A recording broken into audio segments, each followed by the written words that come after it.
Yeah. There we go. Justin Morris has signalled the start of another Torq Moto podcast. We've got Justin back.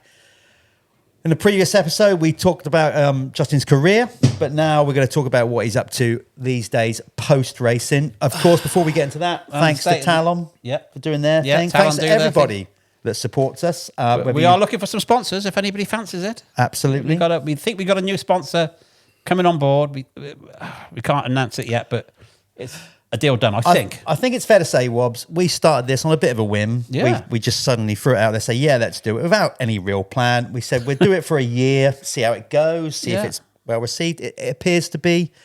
So we're getting some good numbers. We've got something to sell now. So we can go to sponsors and we can show them who's watching it, the demographic. Charlie does our social media, can give you all that stuff. It's great. And to be honest, we're getting... And even the first ones we did are getting bigger numbers because people see what we're doing and then they go back. So it's good, and we've got some really good guests coming up. We got another year worth or two or more of I'm guests. not a good guest. Absolutely. That's why you're here, kid. You're a good guest. That's why you're here. Look, we set this thing off saying we're going to concentrate to begin with because we wanted people in the UK to get them into the studio, predominantly on UK riders. We are going to try and get more international riders as we go forward. Yeah. For sure. But right now, we have got Justin in. And Justin, we talked about your career. It was a mighty fine one, bloody good one. We spoke about how some riders finish their riding career off into the sunset, walk away from the sport. That has not been your gig. Neither has it been mine or us three sat around. No. So just how did it happen? But I would say, when you were done, you felt like you were done. I was done. You were over it. Absolutely, yeah. Yeah. And I remember you saying that to me. I was done. When I was done, I was done. I mean, I'll still, I don't do it so much now, but I'll still throw my leg over a bike and just do a few corners. Just to show them. Yeah. Because I get frustrated. You need to remind these kids what you can do. I get frustrated sometimes. I'm like, really?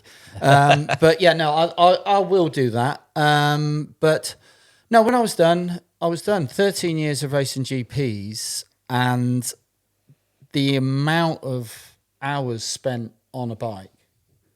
Yeah. And also the support just went downhill, didn't it? Well, not for you personally, but the whole job got worse. I stopped the day that there was no money, when paying was done. Yeah. So I remember the Dorna back then or whatever said, like, we're not doing qualification money and prize money.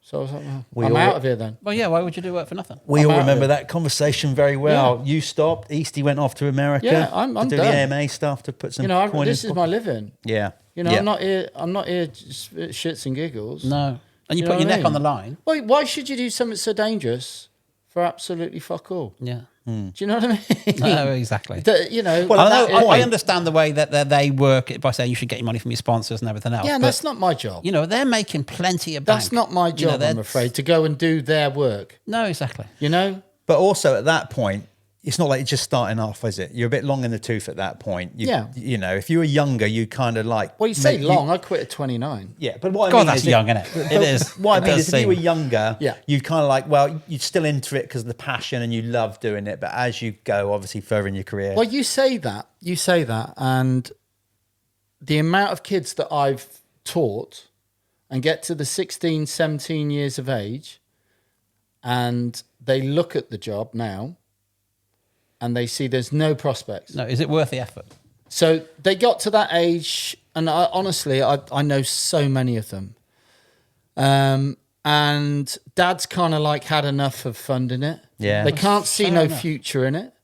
So they've gone, I'm 16, 17. I enjoy going out with my mates. I don't have to train with this idiot and beasting me in the gym every day. And do you know what? I'm going to go out on weekends and enjoy my life. How many people are making a living out of it in the UK? It's easier to say how many don't. Is it a handful? Is it less than 10? I would say... What you call a living is like, what's a living? 30 grand? I don't know what people earn for a living. Well, I'd say 2 or 3. Maybe... Yeah. But maybe 3. That's right. Not many. I mean, you got... By you say learning, you mean coaching, right? No, I'm No, about riders. Oh, riders. But it's championship level riders in the UK. Definitely. Yeah. Who's making I mean, look at this. a living out of it? You got Kevin Hawkmo, who's like a top 8, top 10 rider. I think he's on like maybe 30,000, 40,000 euros. Yeah. when you got someone like But then Renault, what's he spending out of that? Well, yeah, I don't know the ins and outs of it, but you got someone like Maxime Renault, who's probably on the best part of 600 to 800 grand. So to answer your question, to us both, it's going to us both, you literally that, less than what you can get, for sure. Yeah. But I will say that, like you say, maximum Renault, let's use him as an example, 600 or 800 grand. Well, he's paying half of that in tax. Yeah. And then is he paying practice mechanic? I don't know the ins and outs of contracts. No, but I know in America, they have the guy who preps the track, they have the practice mechanic. It's hundreds of thousands a year to do your job. Yeah. Oh, yeah. I mean, someone like me, for example, if I was in America, they'd be paying serious amount of money for it. Well, exactly. So, exactly. And it's a good investment. Yeah. But it's also an investment that needs investing. Yeah. And you have to invest in yourself. Mm. And it's like, when you see these guys, it's like RV will tell you, that day he won that $1 million at Vegas. Yeah. He ended up getting 650. Yeah. And then had to pay tax on that and give his mechanic 10% of the $1 million, not 10% of what he ended up with. Will Hahn was talking the other day on a podcast, and he said that half of his wages went to his coach. Yeah. Yeah, the money that cost. I wish I was coaching. You need to get yourself another hire car, make yourself to the airport quickly as you can, and get on a flight to America. Yeah. That's what you need to do. It. But I find that quite fascinating that even you as a coach are seeing a trend now with parents and riders going, nah. We're out. And that's disappointing. For us as fans of the sport, and we know everything that goes into it, how good it can be, all that kind of stuff. To actually hear kids go, and quite rightly, smart move on their behalf, it's and not, the parents. It's not just UK. No. I spoke with Thomas Travasini, who's major part of the Italian Federation, who was teammates with Dobby when he was world champion. Same in Italy. Well, I think it's the same throughout Europe. It used to be France had this mega program. We spoke to Tortelli about it, and it's like it's not like you go to the Grand Prix and it's full of French kids. There's hardly anybody. Yeah, and it's like, where's all the talent? Yeah, where's all the kids coming up who want to do this? Because say in Britain, you used to struggle to get on the grading list, and you'd go to a Grand Prix and there'd be 7 or 8, 9, 10 Grand Prix riders, of which 3 or 4 were in the top 10. Yep, easily.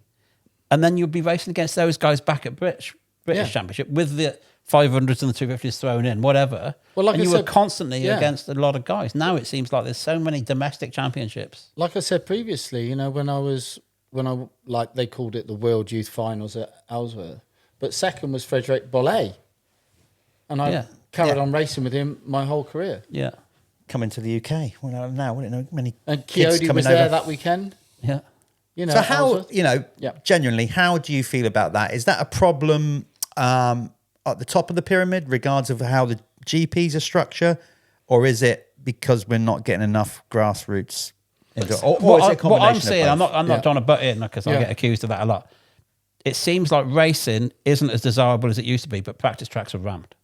Yeah, well, UK-wise, unfortunately for us, the way it's devised around the UK is very different to the rest of Europe. We cater for your A rider, your B rider, your C rider, so all these tracks now don't have open sessions. As a coach is a issue. You have to go and do private hires. And that's a joke because we are fundamentally in England the most expensive place in the world to ride a motorbike. Is it? Yeah. 100%. England is the most expensive place in the world.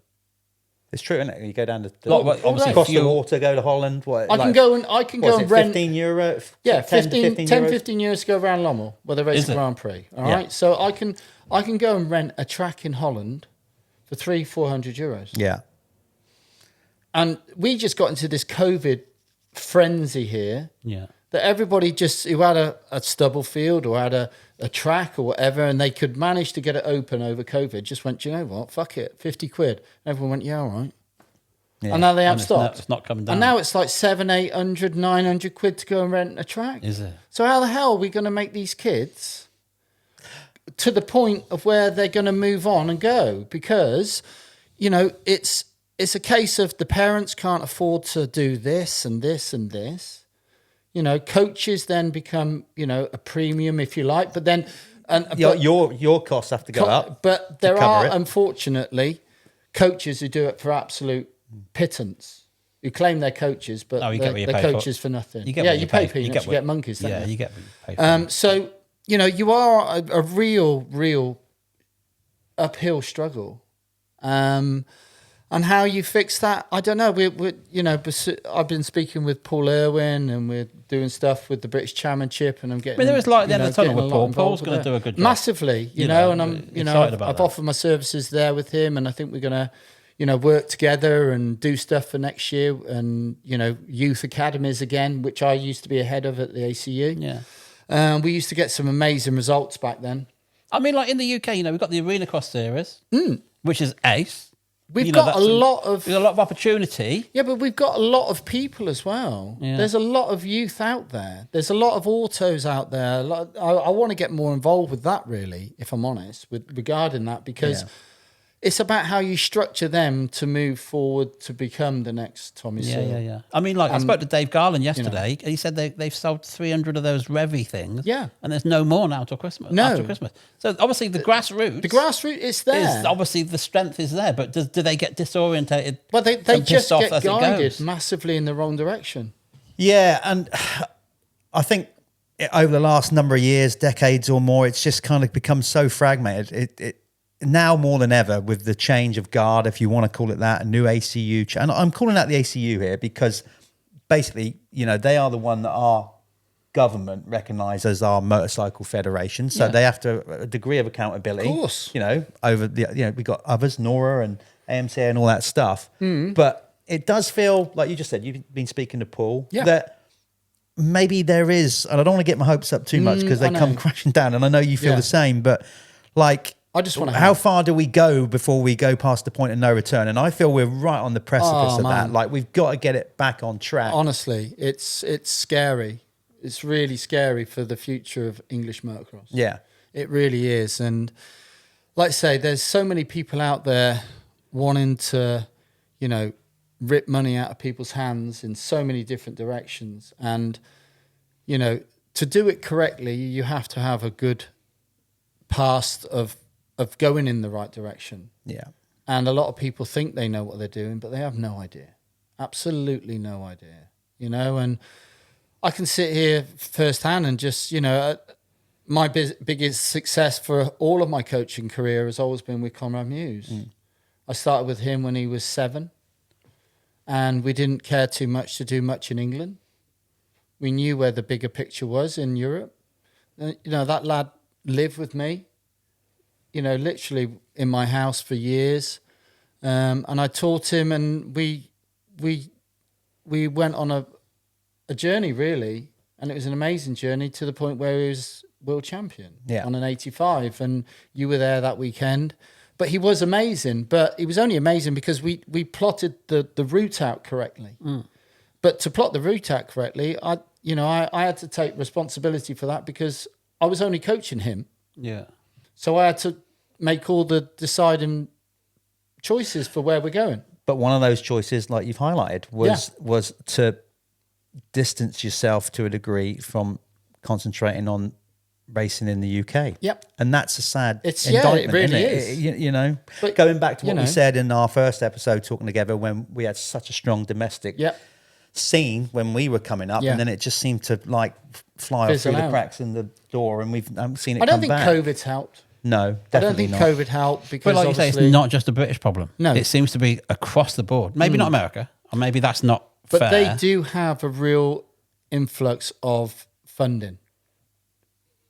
From their governing bodies. The FFM for France and the KNMV. They always seem to have a really good program. They put a lot of money into coaching. And predominantly, there's one federation in all those countries, and obviously we don't have that in the UK. I'm asked constantly to be an FIM coach, but I can't be an FIM coach because the ACU coaching won't let that part move on. So you'll see every GP, they have these little pre-GP coaching sessions at Arco. That's right. Wherever, and they'll pick 5 or 10 of the kids of that local, either the area or from Italy, and they'll have the FIM coaches there. And now, John van der Berg. JVB was doing it for a while, and he still does it. And they'll do this little thing on a Friday afternoon, and they'll just bring something to the kids. And they've asked me to go and do that, but I'm not an ACU coach even, which is a shame because I was head of ACU coaching for 10 years. Okay. But what you just said sounds promising. Yeah. That sounds like... Yeah, no, they wanted me to go. They wanted me to go and do it, because I know Mark, Deruva really well, and I know, obviously we were talking about Traversini and those guys because they're all ex-GP racers like myself. Yeah. But unfortunately, the ACU don't have that part working. But that's they do, but it's not in a way that it should be done, I don't think. I think you're right. I think that's where the difference that maybe Paul might bring to it as an ex-racer, and also good business now from being in the industry, knowing how that works outside of what you see on the track, oils, car, So he brings a lot to it to that. I think if you manifest something can come. Yeah. And I think he is doing that. Right, yeah. And I think positive for the future of that. But not just him as well. You've got the little Mavericks, with Callum Swan. Yeah. He's doing this little series now with autos and stuff like that. And he's got a real passion for it. And I think it's really nice to see just kids racing together. Yeah. I'm not a great fan, if I'm honest, of seeing a kids event with 5 groups of adults. No. Jesus, when we raced, there was just kids. Well, again, that's been a decision that's been made for 25, is it? Yeah. To separate the British Youth Championships, going back to being kids on their own. Yeah. Because you can't build a track for both, can you? No, you can't. But there's, what are we?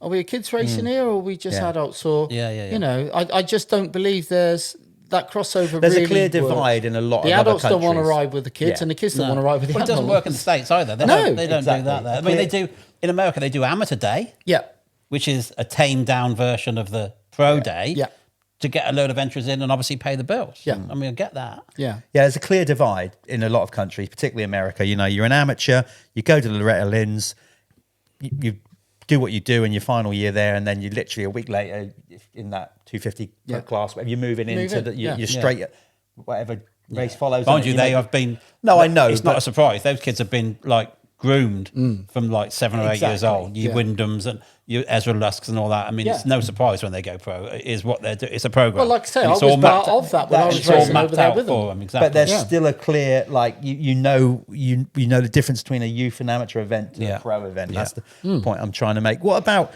where we're at with MXGP? Just because in between doing these episodes, we obviously recorded the first one a short while ago. We were just talking about MXGP and now the fact that Prado, for example, he's made no secret off to America. Everybody knows that. I hope he doesn't get hurt at Supercross. I hope he doesn't get hurt. We were all hearing about what his deal and everybody, another worst kept secret. We all knew it was happening. Yep. But again, he's going basically, Well, the future is sort of, I would say dissing MXGP, whatever. And even Hurlin's had that thing early on the year about the tracks, and now it was almost like, is it a club event?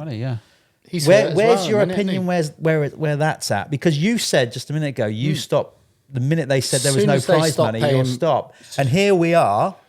I know all these years still further on, and there's still no prize money that gets paid by the actual championship to the riders. I just don't get it. No, I mean, how can you pay? It's meant to be a professional sport, isn't it? Yeah. So if you're a professional, you get paid to do your job. If you look at all. Well, the guy doing the timing's getting paid, isn't he? Sorry? The guy doing the timing's getting paid. Well, of course, everybody's getting paid, apart from the riders. And this is where I believe that there should be, me personally, a group of, I can't think of the bloody word now, but a riders' union that go, do you know what, I'm done with this. Yeah. Because without but riders, everybody's going to have to stick together, aren't they? Because without riders, you got no race. No. So why can't somebody just stand on their own 2 feet and go, do you know what? We are one of the most dangerous sports in the world here right now. Yeah. Why are we doing this? I mean, you've seen riders get hurt. I was speaking to Keir Olsen at Vets the Nations. It's so nice to see him on his feet and walking around. And, people forget. You quick forget about him. Well, but he's just a number of others. And that guy was number 2 in the world. Yeah. Got injured, And then you know, nobody cares. he's being paid from the team. Don't get me wrong, but you know, why it's a the real onus on trend right now. That, Why is it the onus on the team?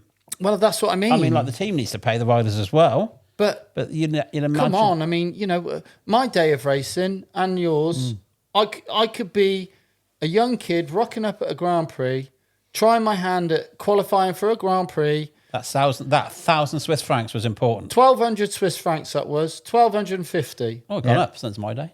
It went up in the MX2 actually, but you know, and then you could go and qualify, and then you can go and earn some money, and then 25th, down to 25th place, and then that money then would take me to the next race, and then I'll go and do a mid-international race that week.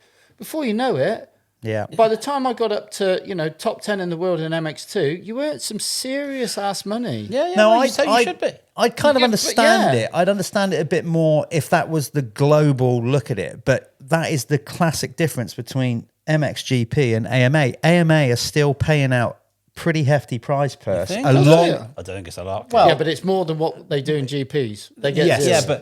on a Sorry. percentage for the amount of people there, Yeah. it's pretty pitiful, I think. Okay. Yeah, but they're paying still handsomely paying. for wages.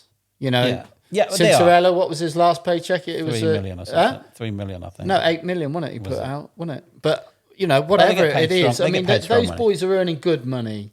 You know, they're putting prize money up. You know, for the SMX. You know, those guys. Yeah. I mean, when you look at probably them- Harry Kulas made his most money he's ever made this year. Yeah. But like you say, when you get somebody who's top tier and they're on millions, a couple of grand to win is neither here nor there. Oh, sorry. is it? You know what I mean? Justin's hit on a point that I didn't get quite clearly across. Is like the new Super Motocross thing. That's what I'm Yeah. saying. That Okay. that is coming from. Yes. That's an AMA Yeah. purse. That's an AMA. Yeah. Where, You know. but before you know it, So I'm led to believe. Anyway, Yeah, but you know. before you know it, the best thing that could happen to World Motocross right now in World Grand Prix is that you have an equivalent to the Live Tour in golf come in. A Saudi establishment who's going to come in and going to pay these guys massive. And you watch, that paddock would be empty, gone. Yeah. Already you've lost 5 teams this year. Yeah. Come on, I mean, how hard is this? You've been raking in this money for years and years and years. Surely there's a little bit of, you know, hand back to these guys that are literally giving you your lifestyle. Yeah. The Kaider Wolfs and that, why would he want to go? You know, Stefan was 10 times world champion, yeah? So he hasn't gone anywhere because they looked after him and they paid all that. Now, you know, you've got Kaider Wolf there winning a world title and he's probably thinking, do you know what, I want to get gone from here because I want to go and earn some serious dollars. Yeah. Now, do you think Stefan had that in his mind? No. But No, like of course saying he did. that, But saying why? Because of the funding. Exactly. But saying that, before we started filming, we were talking about Ryan Hughes to stay Yeah. with you. And you're saying they didn't earn as much as you think. Back then, maybe. Or they spent more than they I should have think they spent well. Well, I know they did. Yeah, they had a good time while they were at it. Yeah, the You know. 90s followed the 80s, and the Yeah. 80s was a bit, you know, Oh. the 80s was a decade of decadence. But well, for me, that's not 90s make, was still just. Oh, no, they were still But spending. my job, obviously, is I get frustrated with it because, like I was saying to you about the teenage years, but I've still got to get these kids That's always up, been a thing. up Once to they- that point. Yeah. So to get them to that point is kind of like not a wasted cause because it's not, because everybody has a goal and everybody has a dream, and it's about trying to keep that dream alive for little Johnny on his little auto bike.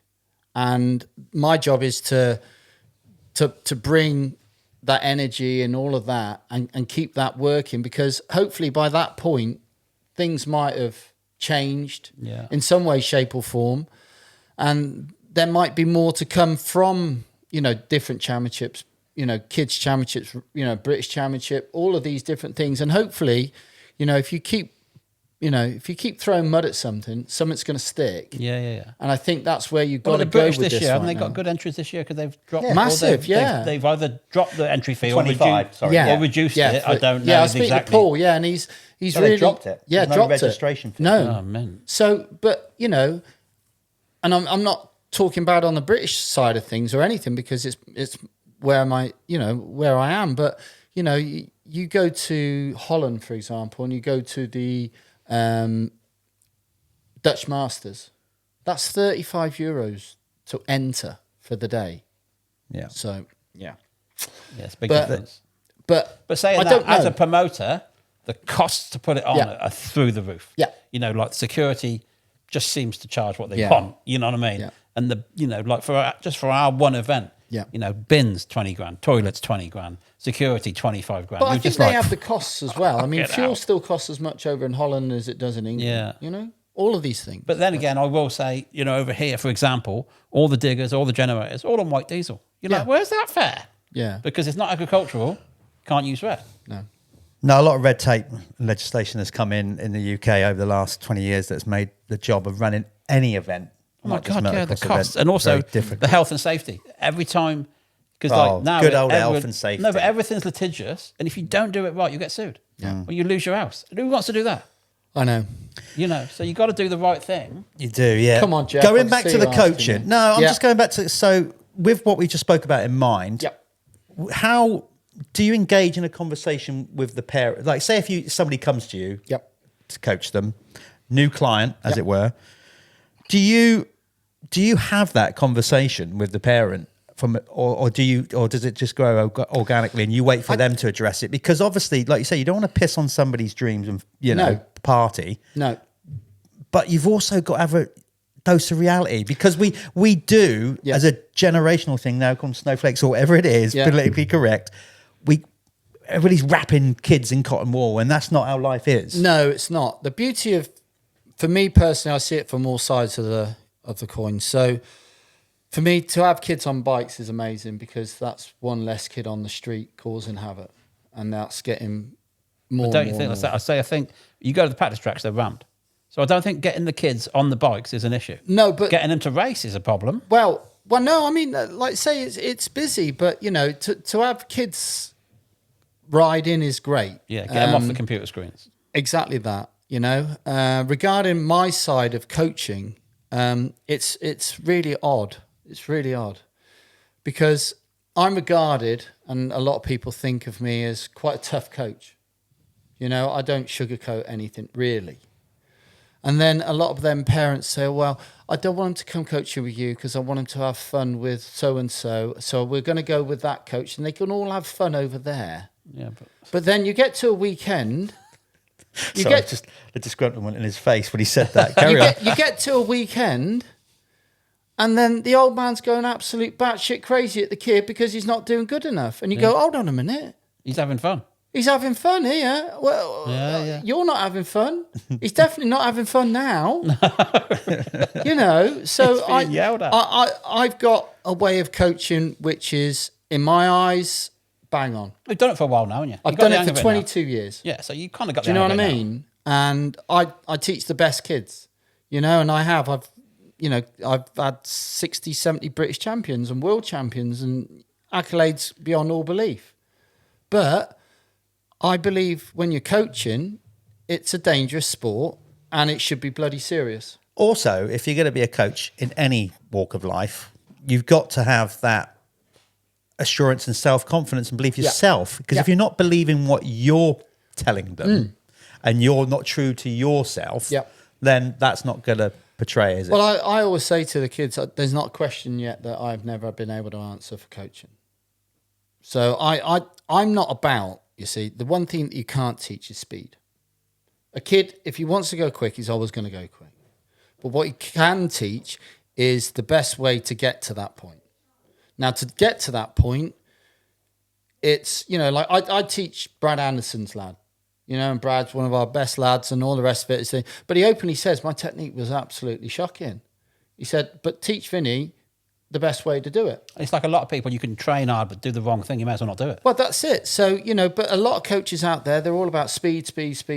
Well, that's going to end up one way, because they don't know the technical aspect and they don't know the A to Z of how to get from an auto to a GP racer. Now, I've done that with so many riders. So I know the route, I know the pattern, and sometimes it's not what people want to hear, but it's what is the way. And there's no real kind of like No shortcuts. no. Never is though. Is There ain't. To get to the top, There's no shortcuts in it, you know. And like we were talking earlier about training, you know, and they get to that point where they're, you know, big wheels and moving up onto the thing, and I don't want to train. I just like riding my bike, and just give it another year or two, and then we'll see it at the back of the pack. Yeah. See, it's done. Yeah. No, you got to put you got to put. So there's a way to ride a bike. There's a know-how of how to conduct yourself from a tender age, and that's why I want to work more with the younger ones, because a lot of them, they get to a big wheel, and the pattern's already wrecked. It's already done. One, they're probably too old.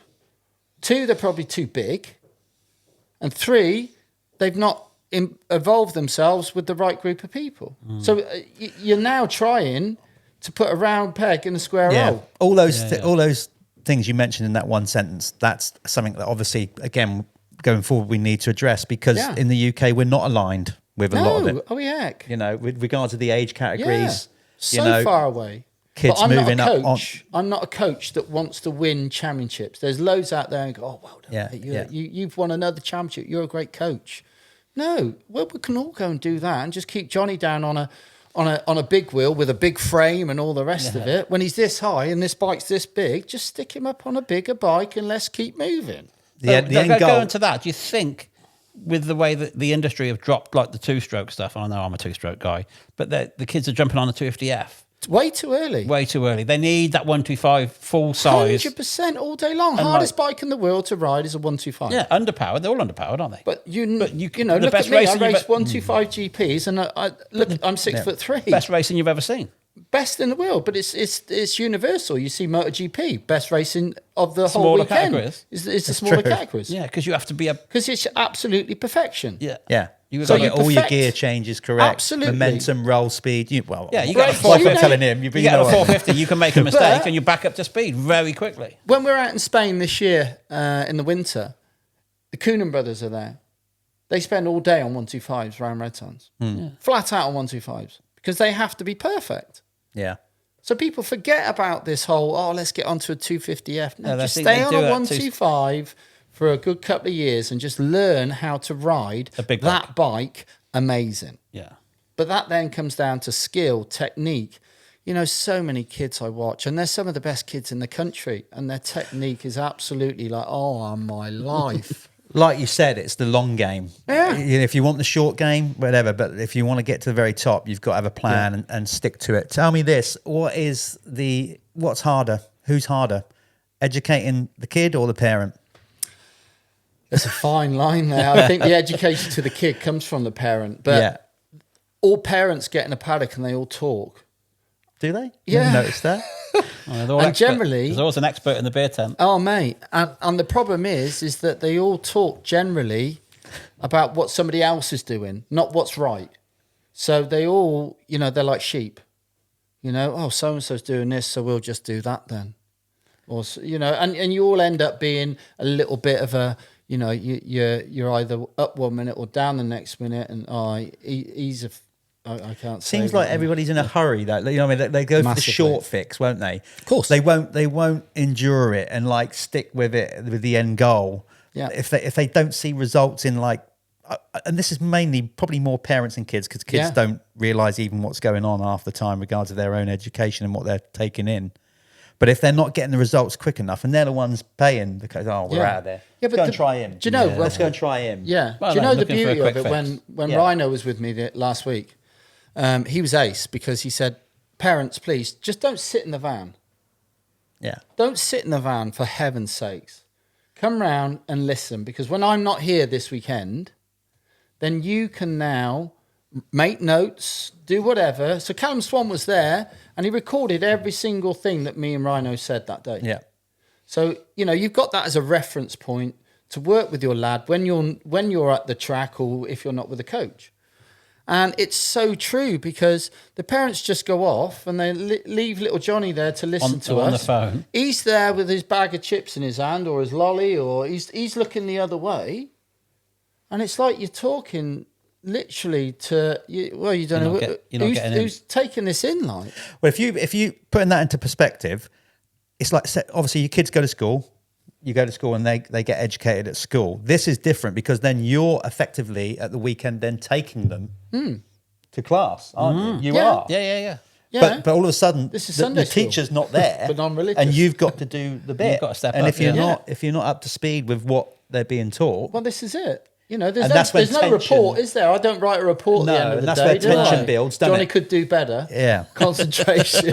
but No, that's the point. it is, and the parents are much involved with this as everybody else, you know. And if I was to have a lad coaching, you know, like I teach Josh Coppins' boy. Yeah. Josh, you know, he puts his trust in me because we've got that history together, and he knows where I've come from. I know where he's come from. We've raced together all our lives in World Grand Prix, and he's like, I don't understand some of these parents that go off on these other tangents because, you know, what history do they have, or you know, what credits do they have to do this like I said job? to you, there's some experts out there on the vintage bikes. I never saw the pitboard in the van. I'm like, who the hell are you? I know. I mean, if it was Ian Brown or somebody, you'd be like, oh, fair enough. You know what you're talking about. Yeah, I know. But these people, I think they all just watch a bit of YouTube and go, right, come around this corner and do this. Let's get out there.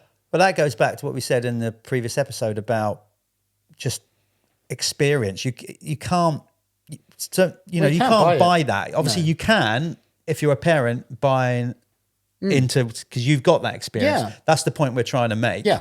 You know, been there, got the T-shirt, all those kind of things, and it does equate to it. I mean, we know this, not every top level rider will necessarily make a good coach. No. Like top level football players don't necessarily make always. a good manager. Do you know, I was talking about this with somebody. But they've got a good starting point because they've 100%. been around high level Yeah. most of their career. Yeah. Do you know the best coach, if I was to say to anybody else? Coach. Good question. Yeah, go on. That's good. So I was thinking this the other day, and somebody said, "Who would you have teach somebody if you couldn't do it yourself?" And I said, "Steve Muse, Conrad Muse's dad." Really? Yeah, Really? yeah, because he's my biggest understudy. I Because suppose, he's been under me for so many years and listened to everything I've said and done. He's an amazing coach.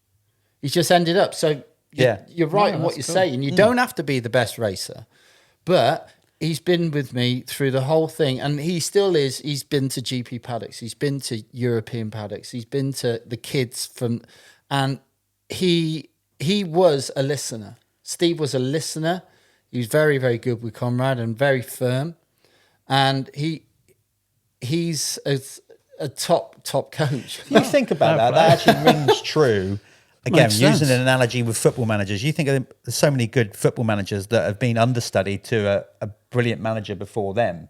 Like Mourinho was with Robson and all that kind of stuff. So there you go. It just 100%. He is like, I still pick up stuff with Conrad, and Conrad's constantly asking me, what do you think, and this and that, and I'll be in the GP paddock again. So it's not like you're reinventing the wheel, but you just pick up on, to find half a second at a Grand Prix paddock, it's like trying to find a bar of gold. Yeah. Do you know what I mean? So if you can find that, or a quarter of a second, then so that's my job at the GPs is to find those bits and to organise the lads into not a panic mode, because they go there and they're like, a rabbit in the headlights. Yeah, yeah. And it's understanding how a Grand Prix works from Friday to Sunday. And Steve's great at that because he's been there and he's done that side of things. And it's you're paying into the experience. Yeah, Exactly, yeah. So let me ask you this. Who's coming? How healthy is British Motocross? We got, obviously, Conrad's top of his game. Yeah. He needs to, the speed has never been a question. No. His head seems to go when he goes to Europe. Yeah. Was that not fair? No, well, That's how it looks from the outside. Hey, listen, I could talk about Conrad. But the speed has never Looks been like a we're going for question. episode 3. The speed, Conrad, one of the quickest kids in the world. I've got no doubt about that. I'll say one thing, right? When he was a kid, okay, he was the fastest kid in the world, without a shadow of a doubt. Yeah. When he won the World 85cc World Championship, Hunter Lawrence was second, wasn't he? Yeah. Or third, and Prado whatever. was Sexton about- was there. Sexton was Chase there that Sexton day. was there that Was he day. not in the Prado? No, he was. I think thing. down a class. But he was. Like I would bet Conrad. There was sometimes. Hunter and Sexton. I definitely remember them being there. Yeah. Yeah. I would bet Conrad some days when he was 85cc. If you lap Prado this race, I'll buy you a set of Vans. That's how good it was. Yeah. And he would come within maybe 1 or 2 corners of lapping him. I mean, the kid has got amazing. the speed, no question. So what have we got coming up from there? I mean, ask you, is he going to... Billy, yeah, very, very talented young lad who I'm lucky enough to work with. And, you know, he's phenomenal. He seems to have everything, in fairness. Yeah, I think a lot... Be our next big hope. I think, again, social media does put a big limelight onto certain people. And I personally, for me, I wish they wouldn't do it on someone like Bill, for me. No. Because I want him to get there first before we do all that. Yeah. You see some of yourself in him? Yeah, I can. We're all a bit bonkers, aren't we? I guess if we get to that stage. Well, we are in this sport, aren't we? Yeah, So well, you got to be a little bit. I do. I really, really like the boy. Yeah, no, he's good. He's a great guy. He's a good kid. He's a really good kid. Good family. Yeah, he's an outdoors lover. Yeah, I mean, you go with him. You We've know. been out with him and Tommy quite a bit, and like he gets off his bike and he gets on a little mini bike, and he's like, "Well, can you just sit down for a bit, kid." Yeah, I know. You and he can't just stop wants him. to He's ride like his bike, He's doesn't he? like a Duracell battery. He is. Yeah, he just constantly. If he's not doing that, I mean, when we were in On a Spain, BMX we're off in the woods and finding wood and burning fires. No, he's just non-stop. No, he is. So non-stop. he's a great source of energy in life.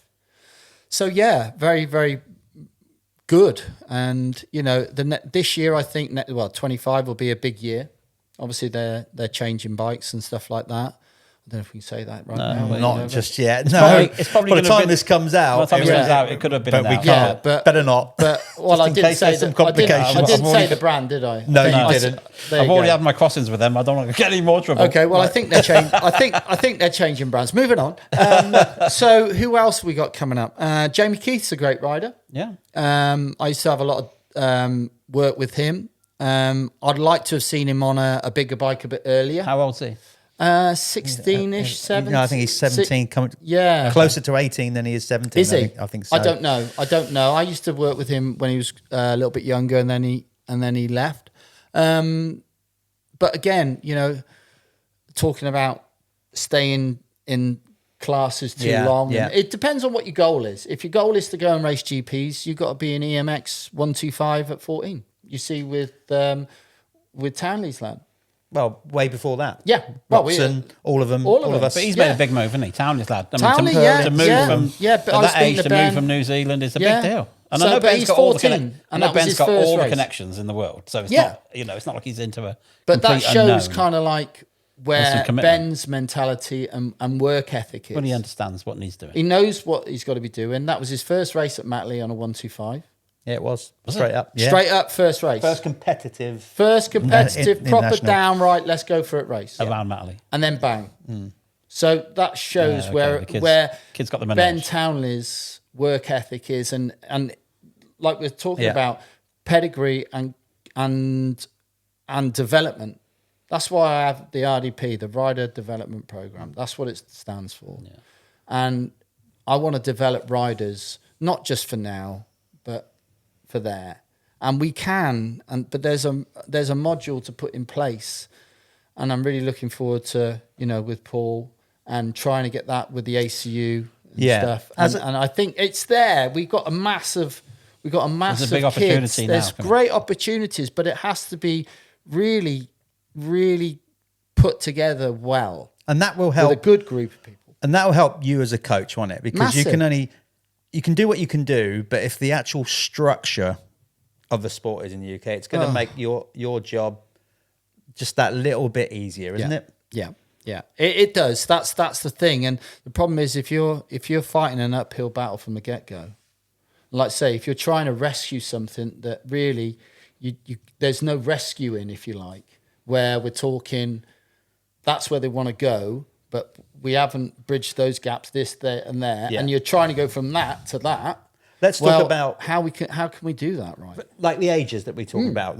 So, Wobbs, I'm not sure you're aware of this, but obviously coming through the youth category at the minute, our youth classes, the age limits do not align with the rest of Europe. Oh, okay. So, for example, sending some kids like in the 65 and the 85s, we might then have a kid that's doing really well in the British 65 Championship, but he's actually too old to go and do the EMX 65. Yeah. So that encourages, obviously, parents more than the riders at Well, that that age. shouldn't be that hard to change, should it? You would have thought so. Yeah, but a lot of, there's a lot of trophy hunting people out there. And there's a lot of a lot of backpatting going on and high fives because we won this championship. Well, that's all right down here in England and where we are, but are we happy here? Or do we want to go here? And that's why with an end goal, because we have so many championships in the UK, you need at least one, don't you, to stand up and go, right, this is the one. If you want to be a GP rider, this is what you align with. Yeah. You need to be doing this one. But going back to what we said before, is the target being a GP rider? Are you going to make any money? This is the debate. Because to be a good British Championship guy, you better have another job. Well, no offense. Listen, that's how it is. There's one thing for sure. There's one thing for sure. Conrad's not really that excited about going to Grand Prix because he earns a great living here. Yeah. He'll go and do them, but do you know what? He ain't paying to go and do them. No. Somebody else is digging their hand in their pocket to send him to a Grand Prix. Yeah. He's like, I'm all right, mate. I'm fine here. That's been going on for quite a bit. You could argue, obviously, Conrad's really on top of his game. But if you go back to the year Christian Watley won everything, and then there's we've got to get him to GPs, and Christian's quite aloof. He's quite, he's quite laid back, and all that kind of stuff. But he looked up and said, why do I want to go and do that? Why am I going to do that and not be paid for it? Yeah, I know. Dixon asked me once. Why would I do that? Well, to prove that no, it's not my game. Why would you do that? This is my job. This is my job. Yeah. Dixon needed a rider one year at Matterley, and I love Steve to bits. He's amazing. He's like, "Would you come and do the GP for me?" I was like, "Well, how much am I going to earn, Steve?" And he's like, "No, I'm like, Steve, I've done 13 British Grand Prix. I'm not doing anything like this for no money. No." Why would I be so silly? So don't ask him to come to one of your events, all right? He doesn't want to ride. No, I don't want to We've ride. asked the question. We have repeatedly asked Justin. Yeah, I've been asked loads of times, and I love all sorts of different things in life. You told me you'd rather play golf. Well, there you go. Either golf or I've got loads of different hobbies. Yeah. And the thing is, to ride a motocross bike, it's not a hobby. No. It's hard work, and I'm not 20 anymore. It's like Deruva says, his brain is still in the place where he goes flat He left out. off. And he's not, my body can't keep says up. no. And I'm going to hurt myself Yeah, exactly. my brain I is don't telling wanna me to hurt go myself, that fast. mate. And you got away with it to get to the stage you are in life. Do you want to put yourself back in there? Do I heck? No. So that's very much you. Because if I went there, you'd have that mentality. That's I'm going you. there to That's win, you. mate. Yeah. I'm all in. I'm all in. I just can't potter around that place. No. If I'm going, then I'd have to stop coaching and be a full Mike Brown. Yeah. Well, that's why RV don't. Yeah, he don't want to put the 4 months. Work in because it's a hell of a level now. The vet stuff. What you got to realise is, and that's riding around in America where it's easy. Yeah. Lovely weather, nice conditions of Tracks tracks, bikes ain't getting wrecked. No 50 quid to go and practice. No one's going to give me a free ticket, are they? No. So imagine all that work all week, and I've done years of it. I'm just like, nah, give over, mate. Yeah, well, you've done it. That's good thing. But also as well, I don't miss it because I'm in it all day. We've really sold the sport over these 2 episodes. I've got to say, come on, Motocross. Of course, it's I'm in here. a good place. We're still in it because we love it. Yeah, but I'm in it. I don't miss it like most because I'm in it all day. Yeah. I'm coaching. I'll be leaving here. I'll be coaching tomorrow. We've said that on many occasions. People like when you're in it, it's all smoke and mirrors. But it's a job at the end of the day, and you need an escape valve. You need a pressure release, and you can get motocross 24/7 a bit. It does get you in the end. I fancy like a bit. If I was going to do anything, I was where I live in the Peak District. I was driving back from coaching on Sunday, and there was a trial going on one of the banks in this rocky area. I thought. Because I used to do a lot of trials because I think it's great for balance and stuff for riding. And I thought, I could have a trial. Stefan did a lot of that, didn't he? Yeah, loads of trials. He still does now. You see him. And because Liam done it a lot. Yeah, that's all they do this time of year. You see Adamo and Everts and them, that's all they do this time of year is just go off for long enduro rides. Yeah. Because they just need time on the belt, you know.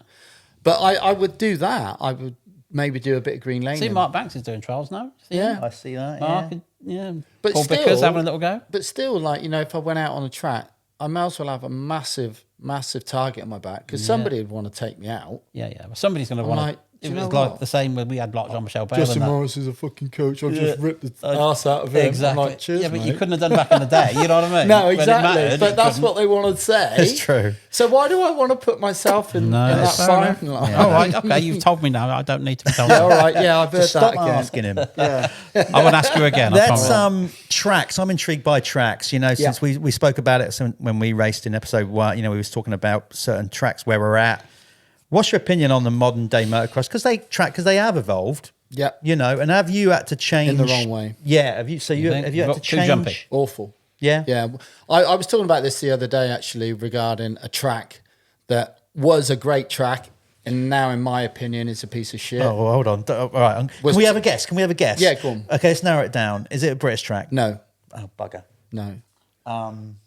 Careful, because you could be upset as the track owners now. Oh, I could be. St. John. No. Right, that's my only guess. Okay. Because I just couldn't think of any. Toyshentel. Oh, right.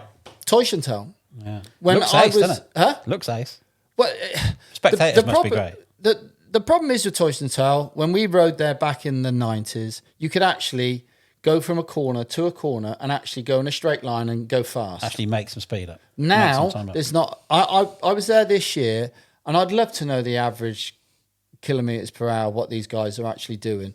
But they over-prepare them. They make them so deep, but all anything ever does is come back to one line, and that's the inside.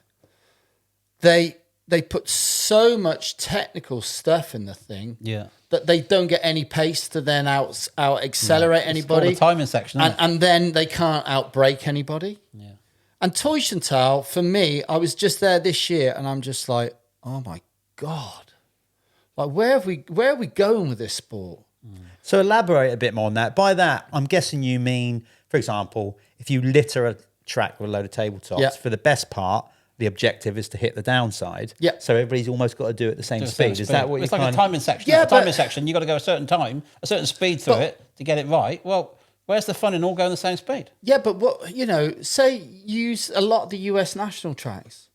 You know, for the GPs, predominantly, you'll go down a straight, you'll do a jump, and you'll land in a corner. Where if you look at the US tracks and my time of the tracks, like say Roggenburg. What a belter. But you do a jump and you could be hooking 3 or 4 gears till you get to the corner. Now, one, you've got to be good at your gearbox, getting up through the gears and timing that correctly and your body weight and all the rest of it. And then you've got to be even better at your braking because then you want to try and outbrake someone. 99% of kids this day don't even use a front brake. Honestly, I say to them, it's not on there just to look good. It's your best brake on the bike. Yeah. But all of these different ways of that they've built a tracks now don't allow the rider to be able to ride the bike at such a high intensity. Yeah, it's intense that they've got to line themselves up for technical sections and it's deep and it's rutty and all that. But the whole racing RPMs of things, of going down a straight and out braking somebody, and I'm just generalizing, you know, but the US have gone back to racing. Yeah. I like the tracks in the US. They're great. They're, you know, you see so many of them. They're just big, long uphills. They haven't changed the fundamentals of what racing is about, where we've just gone, do you know what? I could stick a load of jumps in a car park and make it about 4 miles an hour. And do you think the 4-stroke stuff, because the bikes are so capable, that's took a lot of the skill out of it? Because, you know, the bikes are ace, aren't they? I just don't know I just don't know why we've ended up. I think it's gone from what was, say, when we used to have, it all kind of like started like Qatar and stuff like that for night racing and all this kind of like, you know, and I think we've gone away from, you know, like, I know it sounds bad, but like Switzerland, for example, I know it's all down to politics, but what do you think of when you think of Switzerland? Yeah, hillsides, grassy. Well, the GPs we used to race, my God. But that's what I'm saying. Hillsides, the Alps, you name it. And there they are racing in a fucking industrial estate. Yeah. On a flat piece of ground. Yeah. Where, you know, back in the 90s, Greg Albertine hit a deer. Hit a fucking deer. Don't get many of them in a parking Do you know lot. what I mean? In the forest. Not unless you just bought it. Do you get what I mean, though? So that's we've true. evolved from big, open, mountainous tracks that got massive, speed to, let's just ram it in this area here. Because we can film it. Well, we only need 3 TV cameras to film it. Yeah. That's the big thing, I think, is the TV stuff, which is great because it's got to go out there to a bigger everything's audience. got a place. I understand that, but trying to film, it's the cost. We can only have 3 TV cameras, and these 3 TV cameras can see everything. So it's cheaper for us to do that. But but AMA seem to cope all right, don't they? And they have big 2 minute, what's the 2 minute, cost of 2.5 minute safety? laps. Because you keep building these jumps and you keep building these elements, we're going to lose more and more riders. That's what they've now done in America. Yeah. They've taken 13 whoops away, they now put them to 9. Yeah. They're saying, that's for the Euros to bring them over and, entice them. But they're saying, we're doing these 9 whoops because we don't want to get to round 9 and we've lost 6 riders because this is a show here. Yeah, when I was in New York 2 years ago, there was like nobody there. None of the top guys all out. Yeah. It was That's what I the mean. Supercross was So like they're 3 top kids. having to back it down a bit just to keep riders safe and healthy. Well, it's... It seems like, almost to me, like people laying out tracks or track builders or whichever bracket you put them in, almost when they lay a track out now, they feel the need to put like a jump in. It's almost like you can't go from corner to corner and not have something. But Not there have is some also, obstacle of some kind. as far as track owners, you've got the locals and you've got all the restraints. I know there's a load of politics It's and the money politics and involved restraints and but you've there's got not a factory many. 450 Honda there of Tim Geyser, and he's basically just running around on tick over. They don't need 450s, do they? I mean, Yeah, true. 250 should be the Premier class, in my opinion. Well, They should have 2 strokes but let's- and then 250 Premier class. let's or see a bit of 300cc. Yeah, I know what you're saying, but Let's see a a lot of bit these of tracks, I'm privy to 450. it. I'd love to see Geysers 450 go up Hawkstone Hill. Yeah. Imagine. Well, imagine going back to Roggenburg up that down Well, that that's down what that, I mean. that dip because Yeah. like when you reach I mean, the look bottom at of the that Moor, dip, back in the day. Like the G out. the G out is like your neck ended up on top of your balls. You literally you G'd out so much, and then And there you was tracks hooking with- gears up that hill, weren't Yeah, you? And launching you had to be that hill. careful that your feet didn't smash absolutely. into the bottom because you had to make sure your feet were on the pegs because you were going that Honestly, fast. your body just crumpled, You like, hit the bottom of the hill and you were just like. But there was a lot of character in the tracks, it seems, back in the day. And it's not looking through rose-tinted glasses, but every track was different. Yeah, like massive. we went to some track in Germany where Rob Andrews did good, and it was mental, the hills. Yeah. And then the following week, you're in the Moor, Yeah. which is like twisty Yeah, tight but through fast. the trees. Namur was fast. Fast. Yeah. Do you know what I mean? Down by the pub, up through my there. God. They were quick. Let's just sign off. Loads of- It's a good one for you. Yeah, loads of passing. Kester. There's another little one. Natural track. track. Amazing. Amazing, wasn't it? Amazing. It's like Farley, but Yeah. with a bit more elevation and Yeah, just so much line But look at all those choice, French like- international tracks. How Amazing. many That's what I mean. Brew. How many French Brew. international tracks did you go to? Yeah. I mean, just on love a to Tuesday. go back there and just see these guys showcase those tracks. Yeah. Because I think you would have the best racing you'll ever see in your life. Yeah, definitely.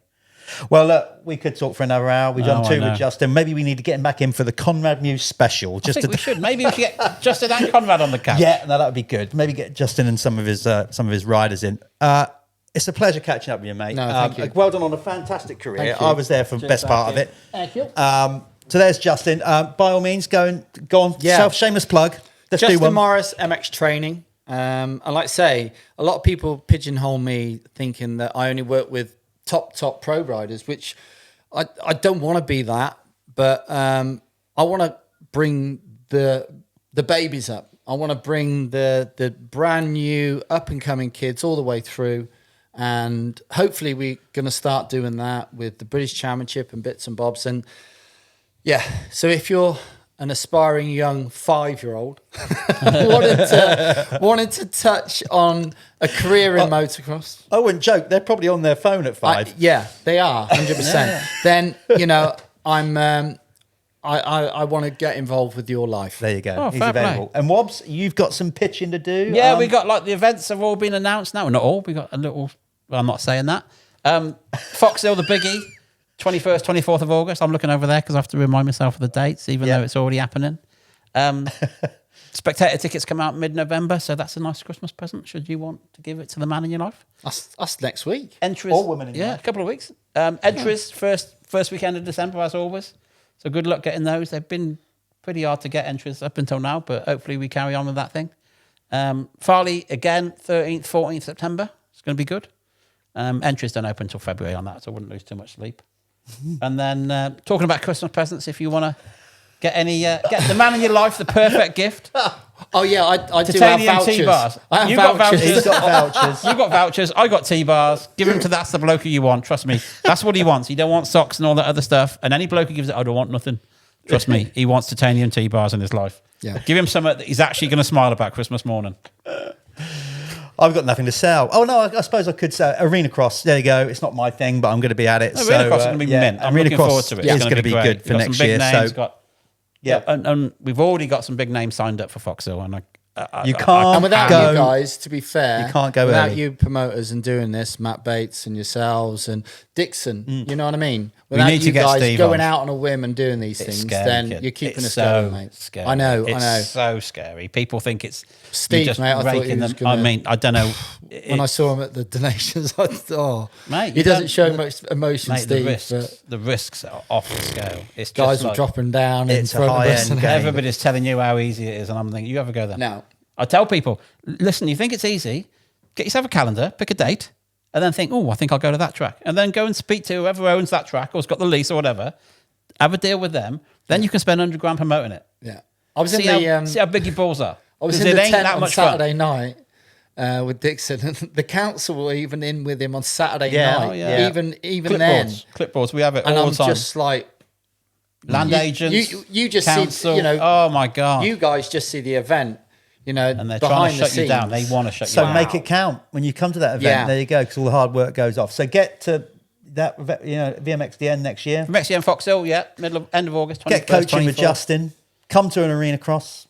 We've got Wilson riding this year. Tommy, Should be good. Conrad, Jack Brunel. What's Tommy riding? I can't say at this We point. don't know yet. I'm not allowed to say. Anyway, by the time this That's the comes worst out, kept you'd secret have in known. this You'd have job at the known. moment. That's got to be the worst secret. So there you go. It probably is.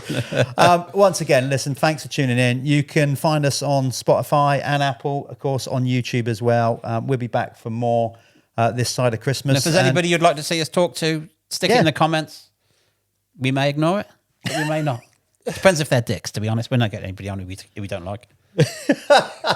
How the hell I got on? I There can't you be go. there. Boris got on. Boris the Blade got on. Right, enough of this. I'll be back. Let's do lunch. Thanks again for tuning in. We'll see you again next time. Thank you.